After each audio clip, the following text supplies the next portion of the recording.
sort of show the. If you have that kind of analysis, I would love. Happy to try to give as much information as we can to you in that context. And of Thank course, you, Mr. Secretary. Mr. Chaffetz. Thank you, Mr. Secretary. Appreciate it. Are you calling upon the Senate to pass your budget? I thought you might ask this question because I've heard you guys do this for the last few days. I'm not a budget process expert. You guys are the budget committee, but I'll offer a few things in response to that.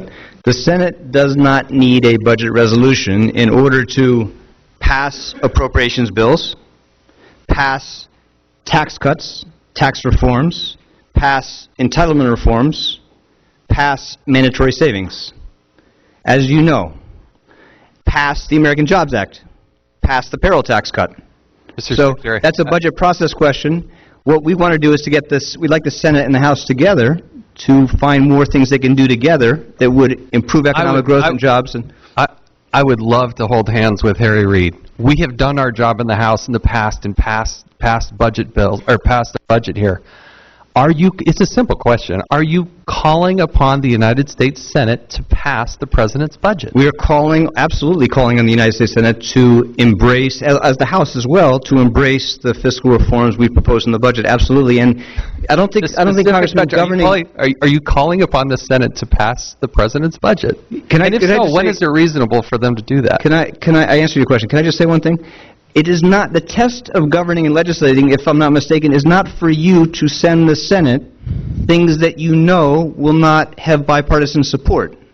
That's not a test of legislating, I don't think. I'm asking about a Democratic president, President Obama, and this administration, and you as the Secretary of the...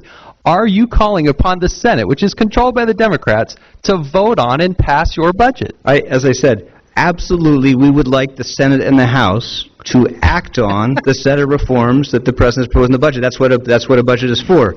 But I was just pointing out that you said that we've done your job by sending the Senate legislation. I don't think that's the test of legislating in a divided country with divided government. So is it fair for me to say that you're not calling upon the United States Senate to pass this budget? No, it would be fair to say what I just said, which is that, yes, we would like the Senate and the House to pass sensible fiscal reform that would help the economy. We'd like that to happen. I find it stunning that the Senate has yet to pass a budget more than 1,000 days. It's terribly frustrating on this. You can say that to me if you want, but you're using your time poorly because you guys have been saying it for 5 days. I don't want you to tell me. I don't want you to tell me how to do my job, because we're doing our job here. We're doing our job here. We are passing budgets and we are passing legislation that sits and stalls in the United States Senate. And it's frustrating. You can smile and laugh about it all you want. No, I'm saying I can help you with other questions. I can't help you with that one because that's about the Senate. I think, well, and that's part of the challenge, is that the White House is not calling upon the Senate to get involved in this game and pass a budget.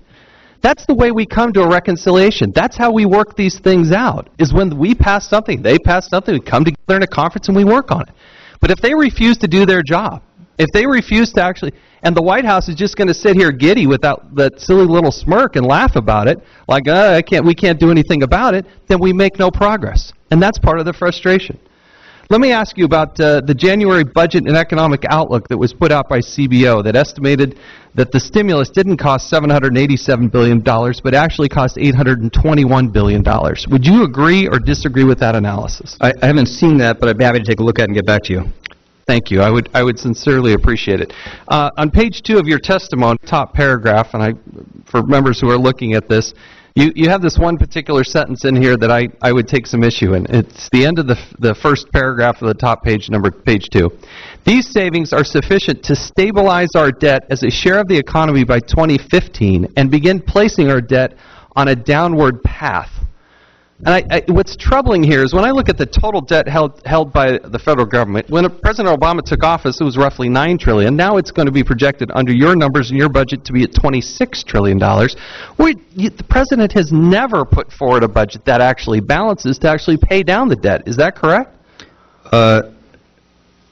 We propose reforms that, as I said, would reduce the budget deficit to a level that is sustainable, defined as the level that stabilizes the debt burden at an acceptable share of the economy and starts to bring it down. That's the What test we made. percentage would that be? What percentage of debt is acceptable? Well, the deficit level you need to stabilize the debt has to be slightly below 3% of GDP. And if we do it in this time frame, then that would stabilize the debt burden as a share of the economy, and we measure this as net debt held by the public, net of financial assets, in the 70s as a percent of GDP. And that level is a manageable burden for us, but as we all said in your chart show, that's a start.